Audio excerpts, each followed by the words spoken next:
মেয়েদের জীবন নিয়ে কিছু দুঃখজনক সত্য। প্রত্যেকটা মেয়ে চায় তার এমন একজনের সাথে বিয়ে হোক যে তাকে তার বাবার চেয়েও বেশি ভালোবাসবে। কিছু মেয়ে দামি গিফট পেলে যতটা না খুশি হয় তার চেয়ে বেশি খুশি হয় সম্মান, গুরুত্ব আর ভালোবাসা পেলে।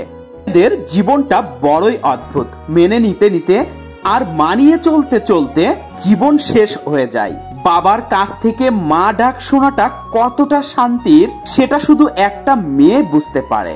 মেয়েদের জীবনের ডিকশনারিতে দুটো শব্দ খুবই কমন থাকে, এক অ্যাডজাস্টমেন্ট আর দুই স্যাক্রিফাইস। জীবন থেকে কিছু শিখি আর না শিখি, জীবন আমাকে একটা জিনিস শিখিয়েছে যে কারোর থেকে কিছু আশা করতে নেই, তাহলে চোখের জল ছাড়া আর কিছুই পাওয়া যাবে না।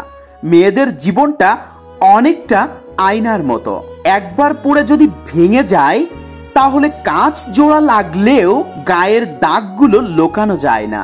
আমরা এমন এক সমাজে বাস করি যেখানে মেয়ের মা ফোন করে মেয়ের সাথে কথা বলে, সবাই বলে কুবুদ্ধি দেয়, আর সেই একই কাজ ছেলের মা করলে ছেলেকে স্নেহ করা হয়। শ্বশুর বাড়ির সব লোক যেমনই হোক না কেন, আফসোস করো না। যদি স্বামী ভালো হয় তাহলে নিজেকে ভাগ্যবতী মনে করো, কারণ সব মেয়ের কপালে ভালো স্বামী জোটে না। মেয়ে মানে এমন এক অধ্যায় যা শুরু হয় একটা বাড়িতে আর শেষ হয় অন্য বাড়িতে। মেয়ের প্রশংসা তো সব মা করে, কিন্তু একটা বৌমার প্রশংসা করে কজন?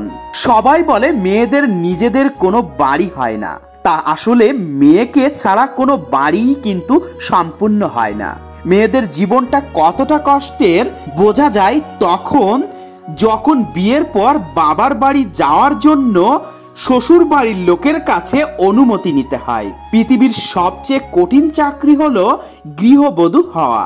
24 ঘন্টা ডিউটি, কোনো ছুটি নেই, আবার মাসে কোনো মাইনে পাওয়া যায় না। রাগী মেয়েদের মধ্যে ছলনা থাকে না, থাকে শুধু অপুরন্ত ভালোবাসা। মেয়েরা আসলেই লোভী, কারণ তারা ভালোবাসার কাঙাল। মেয়েরা সত্যি স্বার্থপর, কারণ তারা তাদের ভালোবাসা কারোর সাথে শেয়ার করতে চায় না। মেয়েরা সত্যি মিথ্যাবাদী, কারণ তারা শত কষ্টের মাঝেও থেকেও কাউকে কিছু বুঝতে দেয় না। মেয়েরা আসলেই অভিনেত্রী, কারণ তারা নিজেদের ভালোবাসাকে বলি দিয়ে শুধু পরিবারের কথা ভেবে সারা জীবন হাসি মুখে কাটিয়ে দেয়। তাই প্রত্যেকের কাছে অনুরোধ, প্রত্যেকটা মেয়েকে সম্মান করুন এবং তাদের কষ্টগুলোকে একটিবার বোঝার চেষ্টা করুন।